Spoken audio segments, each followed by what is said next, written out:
आमचे कुलकर्णी काका आणि हे सगळे रोज येऊन असं मनोभावे पूजा करतात।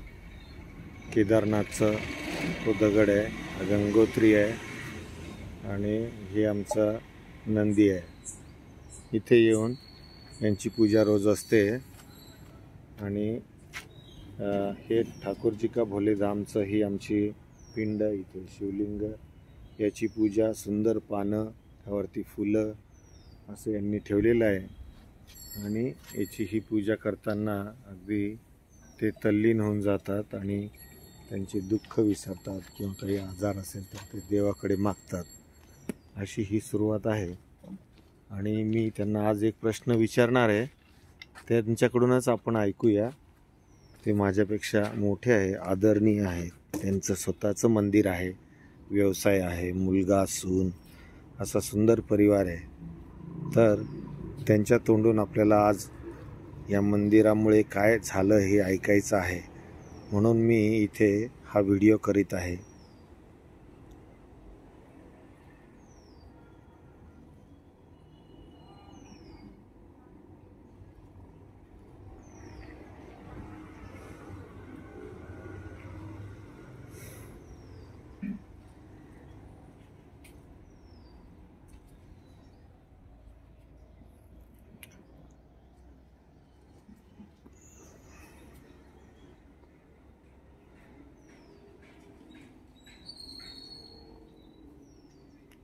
भस्म लावण्याची ही पद्धत शिकण्यासारखी आहे। बरोबर 2 बोटाला हे ठेवून ते भस्म लावतात।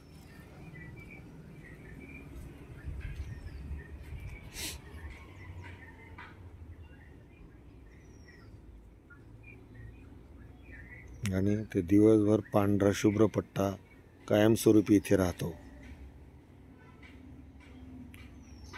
अशी ही पूजा मनोभावी केली जाते। काका हे सरकारी कर्मचारी होते, त्यांचं मूळ गाव हैदराबाद होतं आणि खूप वर्षापासून ते इथं स्थायिक आहेत आणि निवृत्तीनंतरही ते सतत कार्यात मग्न असतात। पण काही शारीरिक व्याधी होत्या, त्यांचं म्हणणं आहे की मी मंदिराला येतोय तेव्हापासून त्या थोड्या कमी झाल्या आणि आता छान वाटतंय। असेही अनुभव मंदिरामुळे आलेले आहेत।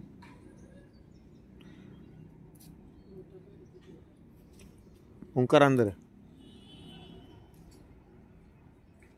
भोलेधाम, ओंकार मुलाचं नाव आणि असं ह्या घरासमोर आम्ही हे मंदिरासाठी बनवलेली जागा।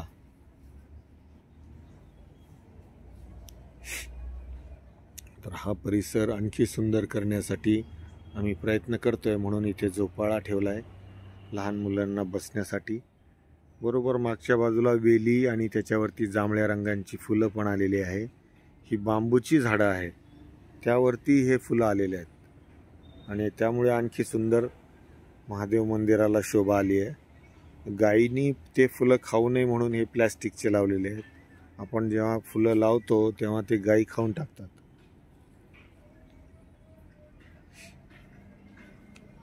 झाली पूजा काका? तर मला असं विचारायचं, तुम्हाला मंदिरामध्ये आल्यावर काय वाटतं आणि इथं मंदिर झाल्यामुळे काय सुविधा आहे? हे मंदिर जवळ झाल्यामुळे शिवाची सेवा घडती आहे, नाहीतर मंदिर दुसरं आहे कांचनवाडीला, पण ते लांब असल्यामुळे मी जात नव्हतो। आणि ज्यांनी मला प्रश्न विचारला आहे त्यांनीच मोठ्या कष्टाने हे स्थापन केलेलं आहे, त्याच्या मागचा प्रयास खूप त्यांचाच मोठा आहे, त्यांच्यामुळे मला हे पुण्य घडत आहे, याचं श्रेय सगळं त्यांना। थँक्यू। काकांना म्हणायचं आहे की मंदिर बनवलं हेच तुम्हाला श्रेय आहे आणि त्यामुळे शिवाची एक सेवा घडते। अशा या वयामध्ये त्यांनी हे त्यांचं ओपिनियन आपल्याला दिलेलं आहे। काका धन्यवाद, तुमचा आशीर्वाद कायमस्वरूपी आम्ही लक्षात ठेवू। आमच्या कुटुंबाला तुमचा आशीर्वाद राहील, मंदिराला आशीर्वाद राहील। नमस्ते।